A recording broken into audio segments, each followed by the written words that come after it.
Pessoal, boa noite. Boa noite aí a todos, boa noite a todas.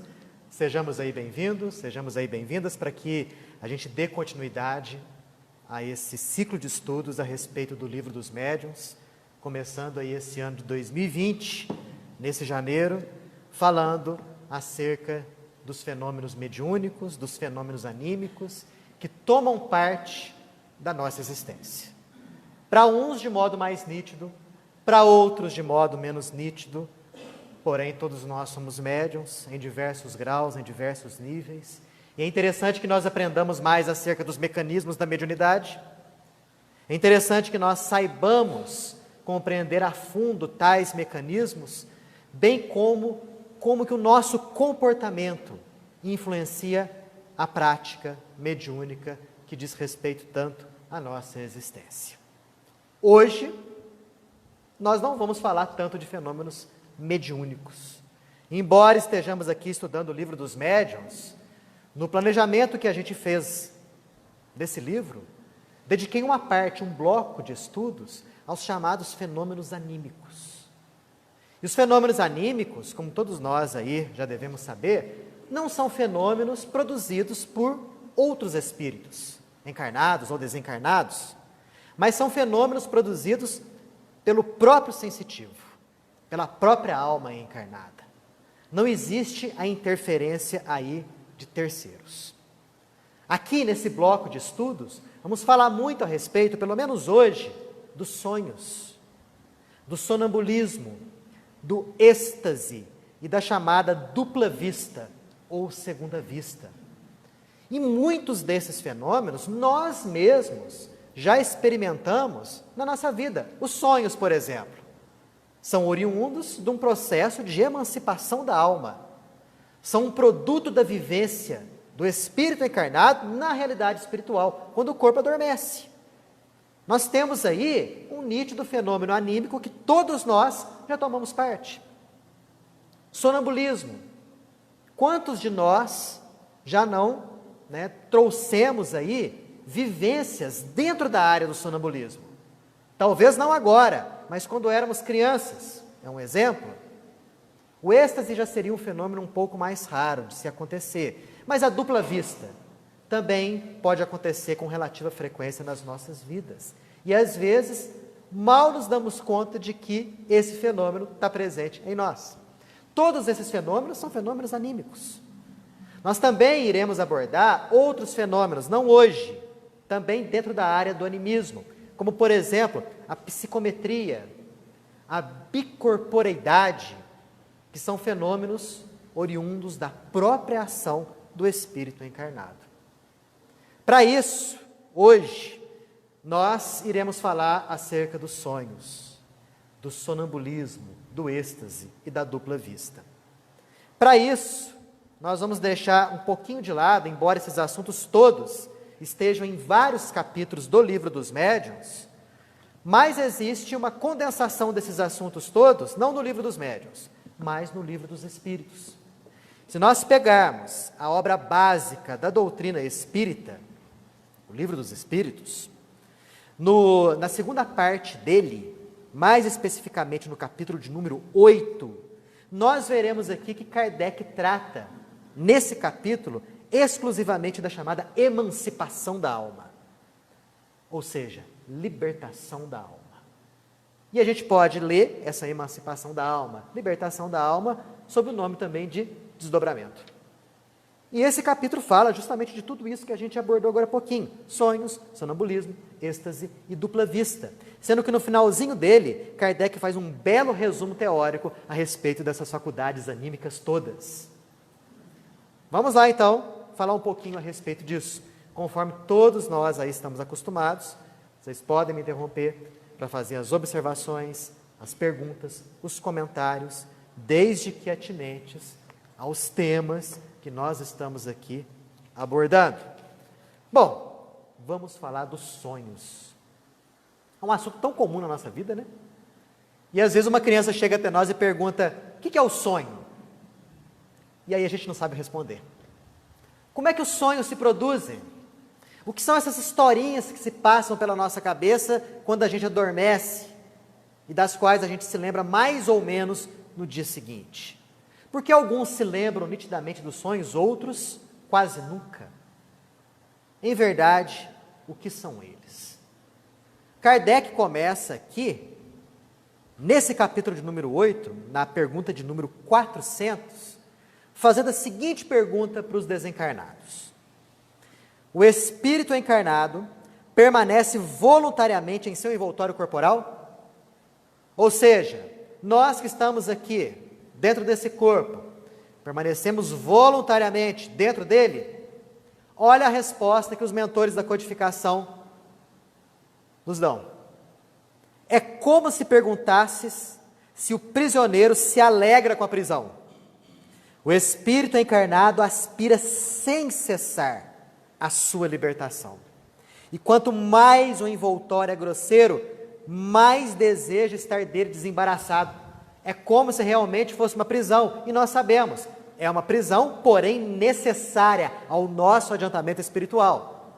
Mas, e até mais adiante aqui, nesse mesmo capítulo, qualquer brecha que o corpo dá, quando ele está mais depauperado de energias, mais cansado, qualquer momento que favorece o afrouxamento dos laços que ligam o corpo ao espírito, o espírito dele se liberta.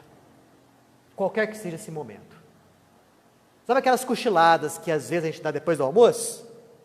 Que às vezes a gente acha que nem dormiu, mas é um momento apropriado em que o corpo está descansando e os laços que ligam o corpo ao espírito se afrouxam, e o espírito aproveita qualquer oportunidade para dar uma escapadinha para o plano espiritual. Qualquer oportunidade. Porque o corpo realmente, para nós, é uma prisão. O corpo abafa muita coisa, muita capacidade que nós temos. Basta a gente citar quantas vidas, quantas existências na carne nós tivemos. Inúmeras, incontáveis. Quem se lembra aqui de todas elas? Ou de uma delas, pelo menos? Difícil, né? Nós nos lembramos de uma existência passada. Mas, no entanto, todas essas experiências estão arquivadas no nosso inconsciente, na nossa memória espiritual, porque nós não nos lembramos pelo choque reencarnatório. E porque o nosso corpo físico é pesadão, é lento, é grosseiro. As vibrações do corpo são grosseiras. Daí a dificuldade de nós acessarmos essas lembranças. Muitas faculdades que nós temos, muitas capacidades são abafadas pelo corpo físico. E quando nós estamos libertos, mesmo que parcialmente dele, essas faculdades, essas capacidades, elas vêm à tona. Até mesmo vislumbres de fatos acontecidos em outras existências. E em certas circunstâncias, até mesmo vislumbres de fatos que não aconteceram, nem acontecem, mas ainda vão acontecer, que estão lá no futuro. O sono, portanto, é aquele estado necessário ao descanso do corpo físico. É justamente durante o sono que inúmeros reparos acontecem nas células orgânicas, que muita economia de energia acontece. É justamente durante o sono, por exemplo, que a nossa memória, a nossa memória a longo prazo, ela é implantada, ela é construída nos mecanismos cerebrais. Então, fisicamente falando, o sono é necessário. Mas, durante o sono, a alma não repousa. Ela se desagrega do corpo físico, ela se separa, se desdobra e entra em relação com o plano espiritual. O sonho, portanto, reflete uma atividade da alma. E Kardec até fala aqui, ele dá uma definição interessante de sonho, que o sonho é como se fosse um sonambulismo incompleto. Então, quando nós sonhamos, nós estamos num estado de sonambulismo, porém, não um sonambulismo lúcido, completo, um sonambulismo incompleto. É bem ali que nós desenvolvemos, fora do corpo, inúmeras das nossas atividades. Então é um fenômeno que? Anímico. Todos nós fazemos isso todas as noites. Todas as noites nós ensaiamos, inclusive, para o nosso próprio desencarne. A diferença do sonho para o desencarne é que no sonho ainda nós estamos vinculados ao próprio corpo físico através dos laços magnéticos. No desencarne, esses laços se desfazem e estamos 100% livres do nosso corpo de carne. Muitos têm o medo da morte e mal atinam para esse fato, de que toda noite estão ensaiando para o futuro desencarne. E aqui mesmo, nesse capítulo 8, os responsáveis pela codificação nos orientam o seguinte, que os próprios espíritos sábios, elevados, consentem reencarnar aqui entre nós justamente por conta desse período de sono. Porque aí eles vão ter, mesmo agrilhoados a um corpo pesado, breves períodos em que poderão escapar dessa opressão orgânica e travarem contato com a realidade espiritual. Até aqui. Alguém quer fazer alguma observação? Alguma pergunta? Sim. O acordar significa que é o retorno da saída do espírito? Exatamente. Quando nós acordamos, esse é o momento em que o espírito novamente se acoplou ao corpo físico. Retomou de modo consciente as funções orgânicas. Isso é o acordar. Isso é o estado de vigília. Quando nós estamos dormindo, nada mais é do que aquele momento em que o espírito se desagrega do corpo, se desacopla dele, é o chamado desdobramento, mas ainda está ligado a ele, sofrendo a influência dele. Tanto que, se nós enumerarmos os tipos de sonhos que nós temos, uma categoria é justamente aqueles sonhos que são oriundos da ação do corpo e das necessidades orgânicas. Por exemplo, de repente você sonha que está comendo um sanduíche. É porque, possivelmente, você está com fome. Fisicamente falando, o corpo acusa essa necessidade do alimento, porque talvez você dormiu sem se alimentar direito, aí você sonha que está comendo um belo de um sanduíche. Ou, de repente, você sonha com uma cachoeira, né? E, de repente, acorda com aquela vontade de ir no banheiro fazer xixi. É o modo como o corpo está te avisando da necessidade orgânica. Então, algumas espécies de sonhos têm a sua origem nas necessidades orgânicas. Outros sonhos, não. Eles nada mais são do que uma repetição daquilo que nós fizemos durante o dia.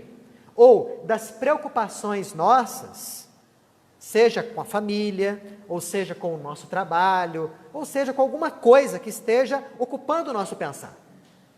De repente você estudou muito durante o dia, para determinado tipo de prova que você vai fazer, e de noite você sonha que está estudando. Isso nada mais é do que uma recordação das atividades que você desempenhou ao longo do dia. Ou tem alguém na sua família ali passando por um processo difícil, né? E você fica o dia inteiro pensando naquele problema que aquela pessoa querida sua está passando. Durante o sono, pode ser que você vislumbre que esteja trabalhando com aquela pessoa, ajudando de alguma forma. E isso pode ser nada mais, nada menos do que uma consequência das preocupações que você tem com relação a ela. Sim.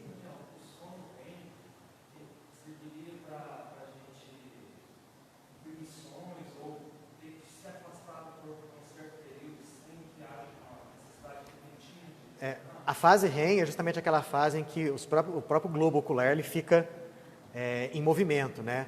Dizem os especialistas que os sonhos acontecem mais especificamente nessa fase de REM, que seria uma fase até um pouco mais profunda, dos 4 estágios do sonho. Talvez ali, naquele período, o corpo possa estar recebendo as impressões de tudo aquilo que o espírito está passando na realidade espiritual. E possa, naquele momento, fixar, fisicamente falando, organicamente falando, todas aquelas atividades. Isso daí seria uma presunção minha a respeito do que essa fase oferece. Pode haver influência, por exemplo, você vê uma reportagem com um filme pesado, tipo de Alter, depois da noite, no sono, você se surpreender e ir para esses lugares mais baixos por causa dessa influência. Sim, claro. Porque o preparo que nós fazemos para o nosso sono influencia muito como o nosso sono vai ser e quais os locais para onde a gente vai se deslocar durante a nossa saída do corpo. E aí vai a terceira categoria, o terceiro tipo de sonho, que retrata justamente a vivência nossa na realidade espiritual. Então, se eu sou um indivíduo que é dado a assistir filmes ou a ler livros, com temática violenta, agressiva, sanguinolenta, é porque eu vibro nesse sentido. Ao sair do corpo, pode ser que eu esteja vinculado a essa gama de ideias e, obviamente, eu posso me sintonizar com pessoas que têm o mesmo tipo de pensamento. E aí eu revivo, ou passo a vivenciar experiências baseadas naquilo que eu mais penso, naquilo que eu mais desejo, naquilo que eu fiz até mesmo antes de dormir. Daí a importância muito grande da chamada higiene do sono, do preparo interessante que nós devemos ter antes de nós dormirmos, a fim de que nós sejamos conduzidos a locais bons na realidade espiritual. Sim. Pode. E aí a gente vê uma quarta categoria de sonho, em que nós podemos travar contato com lembranças de outras vidas. Porque Kardec fala aqui, justamente nessas perguntas todas desse capítulo que fala a respeito do sonho, que quando nós estamos fora do corpo físico, nós recobramos um pouco as nossas capacidades como espírito liberto. Não inteiramente, porque ainda estamos ligados ao corpo, mas muitas capacidades que nós temos vêm à tona novamente, porque nós não estamos dentro do corpo mais, mas fora dele. E aí, algumas lembranças de outras vidas podem surgir. Normalmente, os sonhos que nós temos de outras existências são aqueles sonhos bem nítidos, são aqueles sonhos com um impacto emocional muito forte, muito grande, e nós acordamos realmente com uma fortíssima impressão. E são sonhos que talvez se repitam, na mesma noite ou em noites consecutivas, com uma fidelidade tremenda. Pode ser que aquilo ali seja um sonho decorrente de vivências passadas. E às vezes, há situações em que o indivíduo, durante o desprendimento do corpo, ele fica mais ou menos livre dessas amarras de tempo. Porque enquanto nós estamos aqui dentro do corpo, nós sofremos as contingências do tempo e dividimos o tempo em passado, presente e futuro. Fora do corpo, pode ser que nós, de uma certa maneira, de um certo modo, a gente tenha aquela escapadinha dessas amarras de tempo e dá uma espiadinha no que acontece no futuro. Então, há pessoas que têm os chamados sonhos premonitórios. Sonha que, de repente, que determinado indivíduo sofreu um acidente, volta para o corpo, acorda impressionado, nossa, sonhei com fulano sofreu um acidente. No dia seguinte, aconteceu tal acidente. Às vezes, com as minúcias que aquele indivíduo sonhou. Isso daí, uma espécie de sonho, o sonho premonitório. Então, olha só como que é difícil nós interpretarmos a simbologia deles. Em muitos casos, conselhos, advertências, orientações nos são dadas pelos benfeitores espirituais durante o sono. Mas nós, como ainda estamos não inteiramente conscientes fora do corpo, todos aqueles conselhos e orientações não vêm nitidamente, mas podem vir na forma de imagens, de ideias, e aí a interpretação varia. Um exemplo que nos é dado no livro Os Mensageiros, em que uma moça é retirada do corpo físico, durante o sono, e ela estava passando por um problema muito grande de calúnia. Ela estava sendo caluniada, por uma pessoa aí das suas relações, e estava sofrendo muito por isso. Ela é retirada do corpo, e é levada na presença da sua avó desencarnada. A avó pega ela nos braços e começa a falar a ela a respeito da calúnia, para ela não dar muita bola para aquilo. E a avó fala o seguinte: olha, a calúnia é como se fosse uma serpente, minha filha, que parece venenosa ali e perigosa. Mas quando você observa mais de perto, aquela serpente, na verdade, você percebe que ela é falsa. Ela se desfaz, como se fosse de vidro. E se você estiver firmemente imbuída de propósitos espirituais, você vai crescer com aquilo e verificar que aquilo é simplesmente uma dificuldade na sua vida que, se superada, vai fazer você crescer espiritualmente. E a moça, fora do corpo, mas ainda sob a influência do corpo, meio grogue por conta disso, absorve aquelas lições. E quando ela acorda, André Luiz pergunta para o benfeitor dele. Ela vai se lembrar direitinho das palavras da avó? O benfeitor fala, não. Mas é o que ela vai sonhar? Né? O que ela vai se lembrar? De que ela estava andando no campo, de repente viu uma cobra, ela assustou, pensando que aquela cobra iria de alguma maneira prejudicar-lhe a vida, mas aí de repente ela pega naquela cobra que se transforma num vidro, e ela quebra. Esse é o sonho que ela vai ter. Mas espiritualmente falando, inconscientemente falando, o espírito arquivou aquela lição. Ela vai acordar com novas disposições, com novos ideais, com uma nova energia para enfrentar aquela situação difícil. Então, no simbolismo das imagens, está embutida a lição. E às vezes nós interpretamos de modo diferente, né? Sonhei com a cobra, vou jogar no bicho. Vou jogar no bicho para ver se eu vou ganhar mesmo. E às vezes interpretamos de modo diferente muitas coisas que nós sonhamos. Fala. Por coincidência, a semana do meu evangelho lá foi sobre abrir os espíritos que eram um sonho. Acho que 400 e pouco. E tal, fiz. Na noite eu sonhei com uma advogada com um processo que eu tinha em 2012 em São Paulo. Esqueci. No dia seguinte, a mulher me ligou. Olha só que coisa. O que isso significa? Fora do corpo, talvez você já tenha travado contato com essa pessoa, ou essa pessoa já estava com a intenção, e realmente estava, de entrar em contato contigo. Isso veio na forma de sonho, de lembrança desse encontro na realidade espiritual, voltando ao corpo, o negócio realmente aconteceu. Então, quanta coisa nós fazemos durante o nosso sonho? Quantas atividades desempenhamos na realidade espiritual? Ah, Daniel, mas eu tenho um sonho sem pé nem cabeça. Eu sonho com umas coisas esquisitas que não tem sentido nenhum.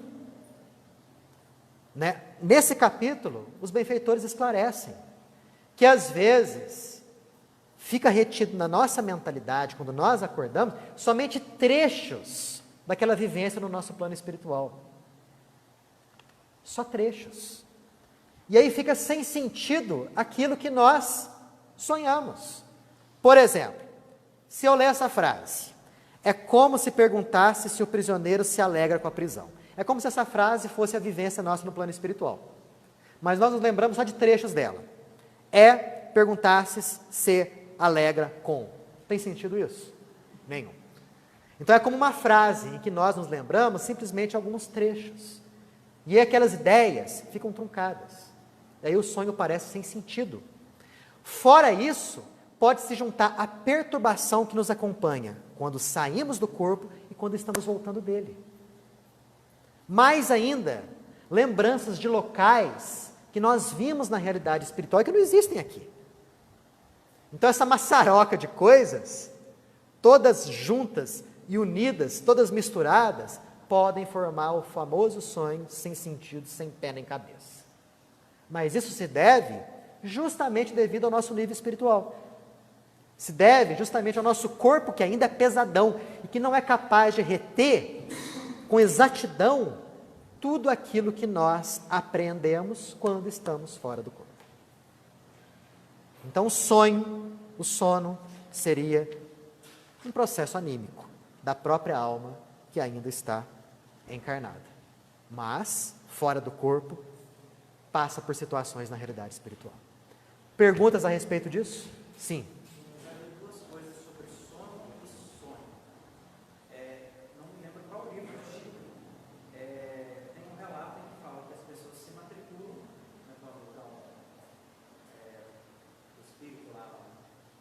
Liberta do corpo. Liberta do corpo na parte do sono. Se matriculam cursos lá em colônias espirituais. Aí eles não vão. Aí o pessoal lá dentro espiritual vai ver o que a pessoa está fazendo, está lá, está acordado assistindo televisão. Uma outra coisa que eu já vi também sobre sono, eu não me lembro de qual obra de Kardec. Ele fala que se a pessoa estiver dormindo, ela pode aparecer no reunião. Pode aparecer. Achei muito sonoro. Mas nas obras básicas também conta isso daí, das visitas de pessoas vivas em reuniões mediúnicas. Isso realmente pode acontecer. Por exemplo, você está fazendo uma reunião mediúnica com um grupo de pessoas, um encarnado está na sua casa, lá dormindo, ele pode sair do corpo e utilizar algum médium aqui para dar uma comunicação. Um autêntico fenômeno mediúnico. Uma coisa interessante sobre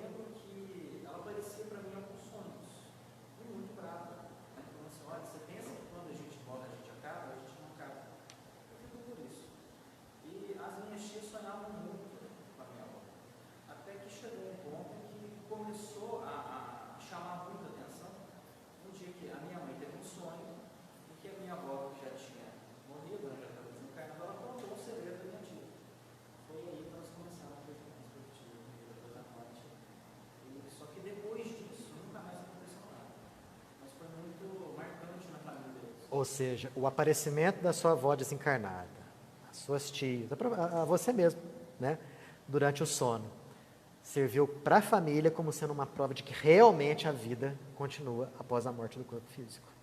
Tanto que quando a sua mãe, suas tias, né, se depararam com essa realidade, os sonhos deixaram de acontecer. Ou seja, o objetivo dessas aparições todas era justamente dar esse tipo de lição. Muita coisa a gente faz quando a gente está fora do corpo.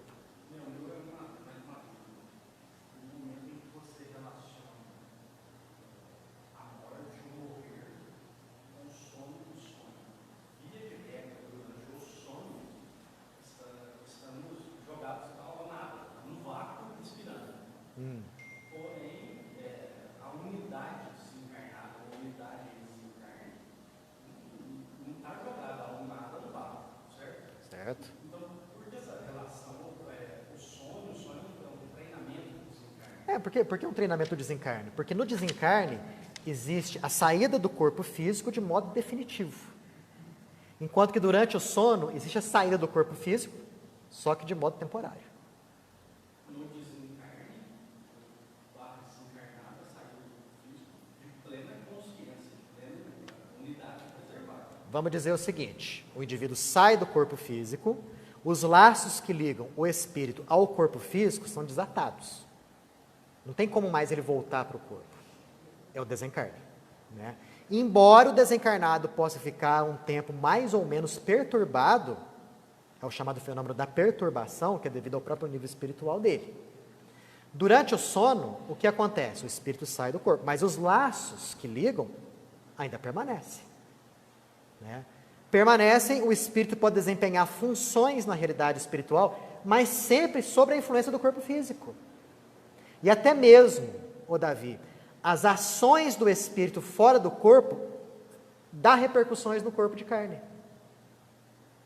Existe um caso, não de sono comum, mas de sonambulismo, de uma médium chamada Adèle Maginot, que foi estudada por um cientista francês chamado Alphonse Cagnier. Era uma sonâmbula perfeita. Ela saía do corpo e ia para regiões distantes do planeta. Ia para selvas. O negócio era tão nítido para ela que ela tinha medo dos animais atacarem. E dependendo das regiões onde ela ia, o corpo se ressentia. Teve uma vez que ela foi deslocada do corpo e foi para uma região de intensa iluminação solar, né? Um deserto, por exemplo. Quando ela voltou para o corpo, ela imprimiu no corpo sinais de queimadura, no rosto e no ombro. Isso durou 24 a 48 horas até desaparecer. O pesquisador francês disse que até no local, colocava-se a mão, estava muito quente. Quer dizer, qual que é a relação que a gente faz entre o sono e o desencarne? Os dois são saídas do corpo. Só que a saída é definitiva, não dá para voltar mais à vida. O outro, a saída é temporária. A unidade corpo vai se desagregar, vai se decompor. No outro, a unidade corpo permanece preservada, porque ainda existem os laços e mesmo de longe, o espírito comanda todas as funções neurovegetativas. Batimento cardíaco, né, respiração, reconstrução orgânica e tudo mais.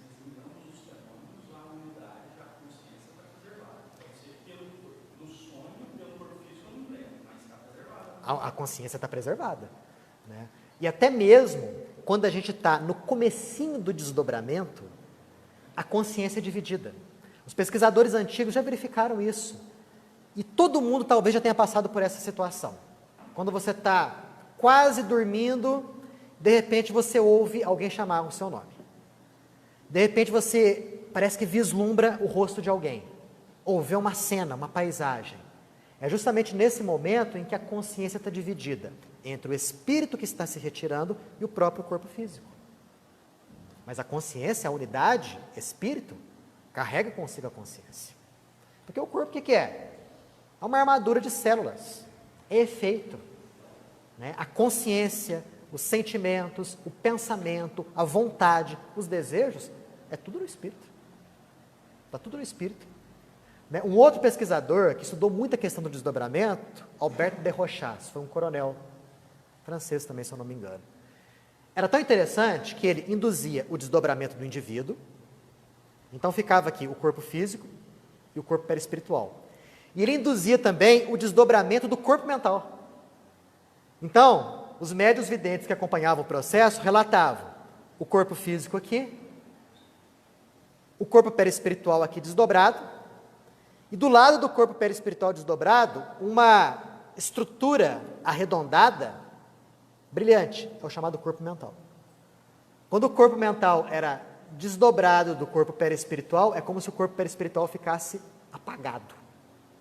Porque, em verdade, não é nem no nosso corpo perispiritual que a consciência se encontra, é no espírito, né? É na alma, ali que é a sede de tudo que é humano.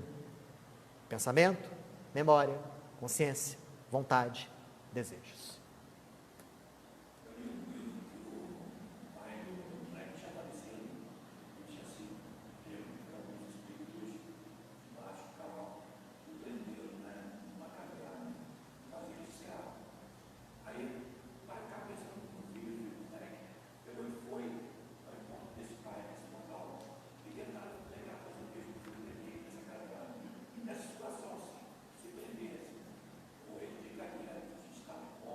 Não, nesse caso não. O que ia acontecer? Mesmo quando a gente vai para locais ruins na realidade espiritual, nós não ficamos indefinidamente nesses locais, mesmo sendo negativos.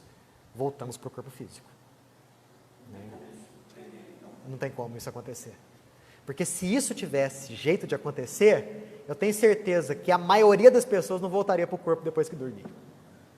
A gente ficaria preso em algum lugar no umbral aí, porque desafeto a gente tem uns montes, né? Eles iam mais querer prender a gente do lado de lá. A sorte que a gente, volta para o corpo físico. E de repente a gente volta com aquele sobressalto, né? Daquele choque. Todo mundo talvez já tenha sentido isso. De repente você volta para o corpo naquele baque. Parece que em situações como essa, ou pelo menos em boa parte dos casos, porque a gente não pode generalizar, o que está acontecendo, você está voltando para o corpo físico, porque o corpo físico para você é uma proteção. Às vezes você viu alguma coisa que você não gostou, você mergulha no corpo. Aí você acorda com aquele sobressalto. Eu queria que você colocasse o pessoal, quando a gente dorme e acorda bem, tudo bem. Mas quando a gente dorme e acorda sentindo as más, o corpo pesado, dor de cabeça, ou durante o sono, se a gente acorda com desespero, sabe? O que a gente tem que fazer? Nós espíritas, o que nós temos que fazer para mudar esse cenário, já que o sono é um treino? Exato. O que a gente pode fazer? Quando nós acordamos indispostos, mal-humorados, sem energia, irritados, sobressaltados, excluindo todas as causas físicas, né? Isso daí é um fundo espiritual. Não foi para um bom local. Não estava recebendo uma boa influência espiritual. O que a gente pode fazer? Nos prepararmos bem para o sono. Mudar um pouco a nossa rotina antes de nós dormirmos. E, principalmente, antes de dormir, fazer uma prece. Sincera, com o coração. Agradecer o dia que nós tivemos, as oportunidades que nós vivenciamos. E pedir para o nosso benfeitor espiritual nos acompanhar após nós sairmos do corpo. Para que nós sejamos levados a bons locais no plano espiritual. Para que nós possamos aprender, estudar, receber boas orientações, bons conselhos, se permitido, se nós tivermos condição, ajudar as pessoas necessitadas. Ou seja, com bons pensamentos, com boas intenções, com uma boa higienização do sono, aí a gente pode realmente ter uma boa qualidade espiritual fora do corpo físico. Acho que é mais ou menos isso. Quer aditar mais alguma coisa? Mais ou menos isso daí. Beleza? Sonho. A outra atividade anímica aqui é o sonambulismo. Uai, Daniel, o que sonambulismo tem a ver com sonho? Gente, tem tudo a ver. Kardec não conceitua aqui o sonho como sendo um estado incompleto de sonambulismo? Então, no sonambulismo, o que acontece? Também acontece um desdobramento? Também. Como no sonho? Também. Mas qual que é a diferença?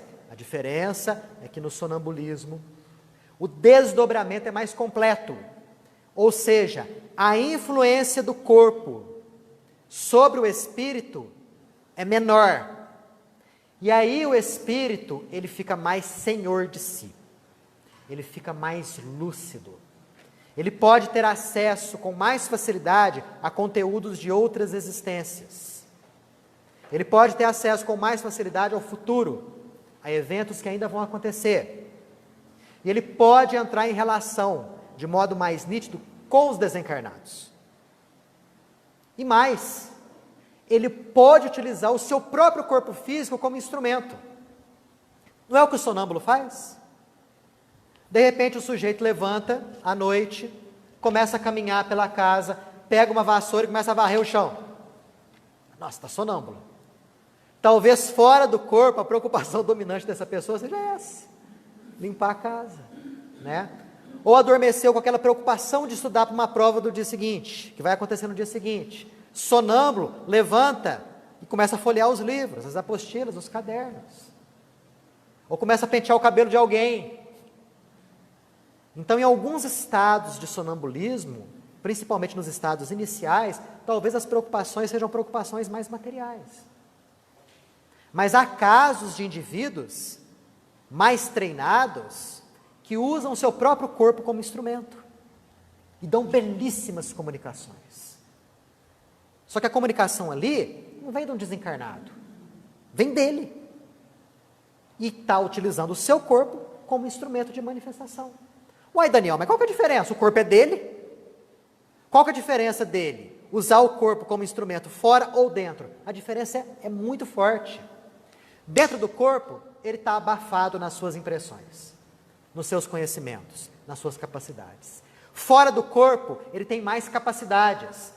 A sua inteligência se dilata, os seus conhecimentos se alargam. Ele pode, inclusive, travar contato com conhecimentos de outras vidas. Kardec fez muitas experiências com indivíduos com idiotia. Ele sabia que determinada pessoa tinha a idiotia, né? A idiotia, ela limita o aspecto mental da pessoa. Mas Kardec evocava essa pessoa.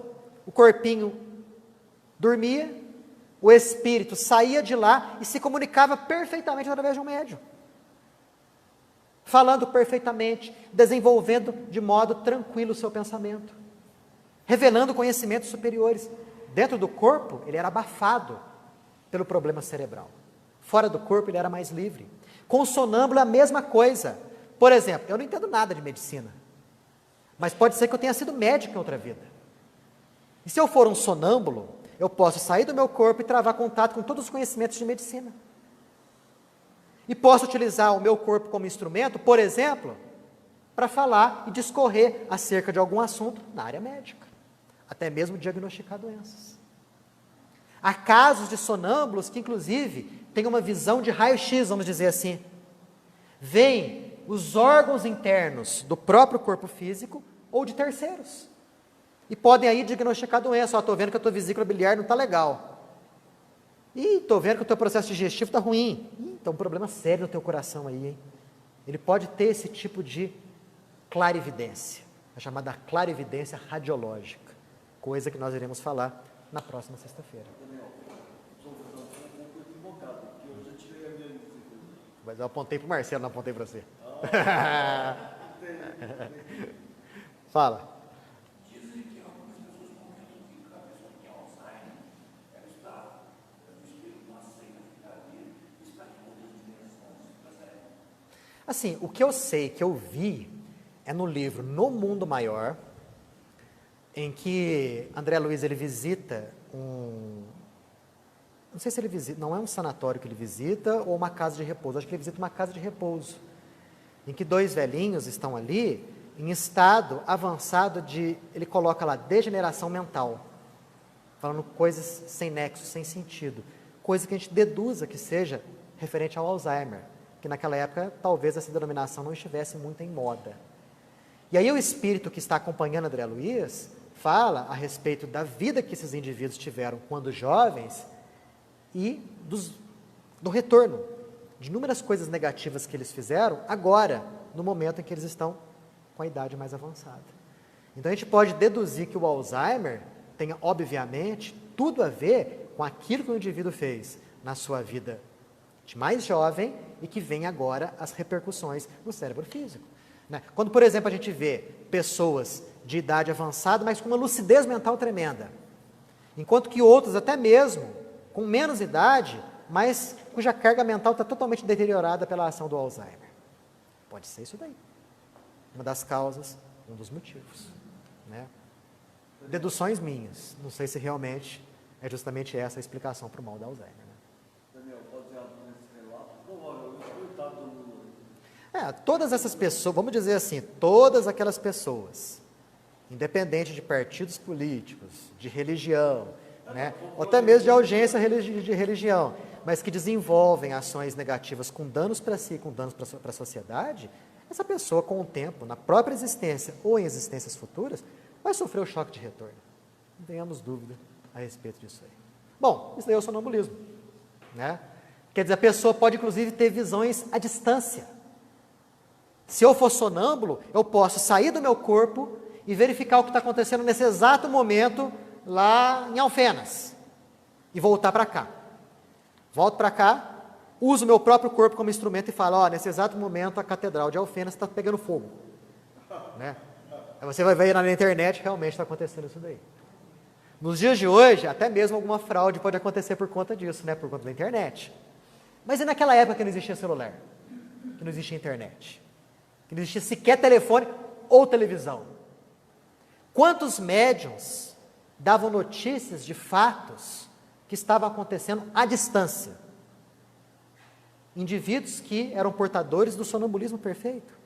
O que acontecia? Como que eles viam à distância? De repente a visão deles ganhava um poder telescópico? Claro que não. Eles saíam do corpo, viam o que estava acontecendo à distância, voltavam e relatavam o que estavam vendo. O sonâmbulo, inclusive, fora do corpo, ele pode travar contato com aqueles que estão na realidade espiritual. E pode relatar, estou vendo aqui vários espíritos desencarnados, tem um aqui que está falando tal coisa para mim, eu estou repassando para vocês. E aí que conjuga o fenômeno anímico, sonambulismo, com o fenômeno mediúnico. Porque aí existe um desencarnado que está passando uma mensagem através do sonâmbulo. Todo sonâmbulo, portanto, ele tem ali uma tendência a desenvolver alguma mediunidade no futuro. Mesmo aqueles que apresentaram fenômenos de sonambulismo quando criança e nunca mais voltou. Pode ser que ele tenha essa facilidade de desdobramento e, consequentemente, de apresentar essa ou aquela tendência para fenômenos mediúnicos. Sobre sonambulismo, alguém quer perguntar alguma coisa? Fala. Ele pode prever o que pode acontecer séculos ou milênios depois. Né? Então, há indivíduos que detêm essa capacidade de prever o que vai acontecer no futuro. Aí alguém pode estar pensando, poxa, Daniel, o futuro existe? O que vocês acham? O futuro existe? Ou não existe? Ou o futuro é construído a cada momento e tal? Será que existe um futuro perfeito já construído? Será que o tempo realmente está entrelaçado? Aquilo que a gente faz agora tem repercussões no futuro? Claro que tem. Mas o futuro já existe. Para a gente responder essa pergunta, basta a gente pensar em Deus. Por que Deus? Deus não é onisciente? O que significa a palavra onisciência? Deus sabe tudo. Deus sabe, inclusive, do que é? Do futuro. Se ele sabe do futuro, então o futuro já existe. Mas espera aí, o futuro não é construído com base nas nossas decisões, com base no nosso livre-arbítrio? É. Só que Deus é todo-poderoso. Ele sabe, inclusive, das nossas decisões, do nosso livre-arbítrio, daquilo que a gente vai pensar, daquilo que a gente vai decidir. Eu posso decidir agora pegar esse livro e jogar no chão. Eu posso decidir agora sair correndo por ali e me jogar na frente de um caminhão. Aí você fala, poxa, livre-arbítrio do Daniel. Mas Deus já sabia que isso ia acontecer. Que coisa, não? Nós vamos ainda falar aqui dos fenômenos premonitórios. Tem um livro do Ernesto Bozano que tem justamente esse título, Fenômenos Premonitórios.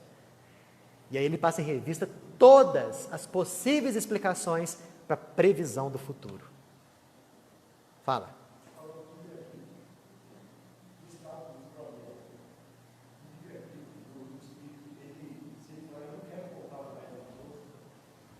Boa pergunta. No estado de desdobramento, o espírito pode decidir não voltar mais para o corpo. Isso pode acontecer, sabe quando? Num fenômeno chamado de êxtase. No êxtase, acontece também um desdobramento como no sonho? Como no sonambulismo? Sim, mas qual que é a diferença? No êxtase, as ligações entre espírito e corpo físico estão extremamente tênues. A influência do corpo no espírito é muito fraquinha. E o espírito quase que vive por antecipação a vida espiritual. Com um detalhe, ele pode, com muita frequência no estado de êxtase, ser direcionado a regiões espirituais belíssimas.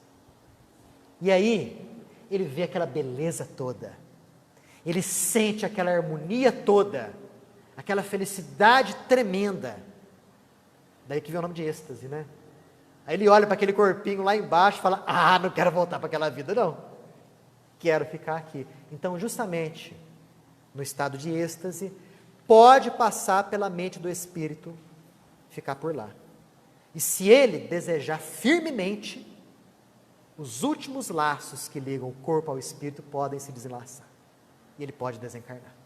São as pessoas que da noite para o dia, para dormir, no outro dia não. Mas pode ser que isso seja realmente uma consequência do próprio planejamento dele, né? Ele iria desencarnar desse jeito mesmo, o coração ia parar de bater e tal. Mas no fenômeno do êxtase, não, ele sai do corpo e vai para regiões espirituais fantásticas. E ele pode decidir ficar por lá. Só que tem um detalhe. Ele tem as obrigações dele aqui. Se ele decidir ficar por lá, isso é considerado o quê? Suicídio. E a melhor maneira dele não ficar naquela região é querer ficar por lá. Ele não vai ficar por lá. Como no caso das pessoas que estão passando por EQM, experiência de quase morte. Muitas vêm num lugar tão bonito, tão fantástico, rodeado de pessoas tão iluminadas que falam o seguinte: eu voltar para aquela vida ali de baixo, cheio de problemas, cheio de dificuldades, cheio de tormento, prefiro ficar aqui. Só que ela está passando por aquela vivência toda justamente para que ela, ao voltar, veja a vida com um novo ângulo e passe a enfrentar situações difíceis da vida com os olhos espirituais.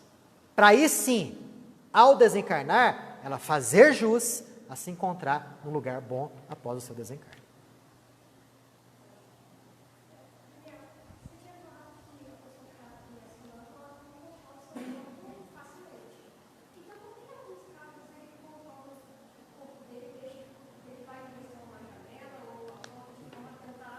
Boa pergunta.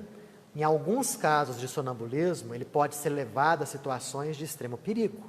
Se jogar de uma sacada, abrir a janela, sair para a rua. É que nesse caso, muito provavelmente, ele está sob a influência obsessiva. Porque o que acontece? O indivíduo ele é deslocado do corpo e ele pode ser deslocado magneticamente do corpo pela indução do obsessor. E aí, de modo hipnótico, o obsessor pode fazer, ou induzi-lo a tomar atitudes como essa daí. O Divaldo Franco, ele cita um caso como esse, em que ele estava num carro, estava o motorista, ele estava no banco do passageiro, ele se dirigindo para uma cidade onde ia dar uma palestra, no Nordeste. E a estrada ficava bem rente à praia. De repente ele olha assim e vê uma moça só de camisola, né, caminhando, feito um autômata, da praia para o mar. E ele já sente: opa, tem algo esquisito aí. Manda o cara parar o carro, eles descem do carro, tinha outra pessoa junto também, e aí a moça estava quase se afogando. Tiraram a moça lá do mar, tudo, e depois ele explica o caso, que ele era uma sonâmbula, que estava sob a ação obsessiva. Aí realmente é um perigo tremendo para o próprio sonâmbulo.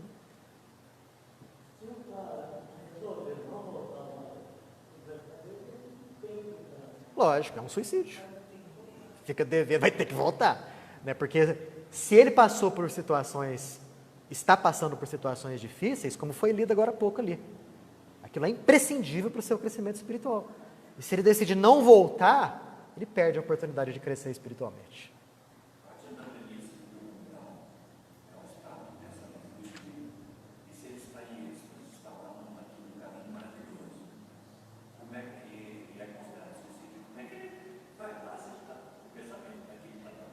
por que que ele vai lá? Ele vai lá não por identidade vibratória, talvez, mas por uma concessão.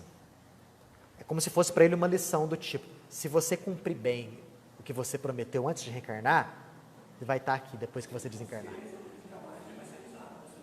Você não vai ficar aqui. A melhor maneira dele não ficar lá é desistir da vida de encarnado. É a melhor maneira. Boa. Aham. Perfeito. Na meditação, o que acontece é um desdobramento. Porque o que o indivíduo faz ali? O indivíduo, dependendo do grau de meditação, do nível que ele atinge, ele é capaz de relaxar totalmente o seu corpo e sair conscientemente do corpo físico.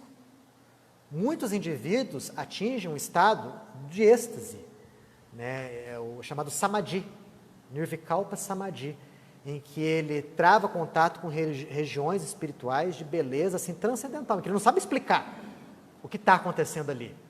E quando ele volta para o corpo, né, com aquela sensação fantástica, pergunta para ele, mas e aí, o que você sentiu? Como que é lá? Ele não sabe explicar, porque não existem palavras que descrevem esse estado. Né? Pessoas que se dedicam à prática da yoga, por exemplo, ao longo de anos, né, dizem elas que até mesmo determinadas posições da yoga favorecem um melhor desdobramento. É o mais fácil saída do corpo. Interessante, né? Por que você está falando de aula? Eurípides, na sala de aula, ele... O Eurípides é o caso da bicorporeidade, que ainda nós vamos falar a respeito disso. Mas a gente está falando de espíritos, né? Top, né? É outro nível, né? É outro patamar, né? Espírito de outro patamar. Certo, gente? Falamos sobre sonhos, falamos sobre sonambulismo e êxtase. Ficou faltando falar da dupla vista, ou clarividência. Semana que vem vamos falar a respeito disso aí. Ok?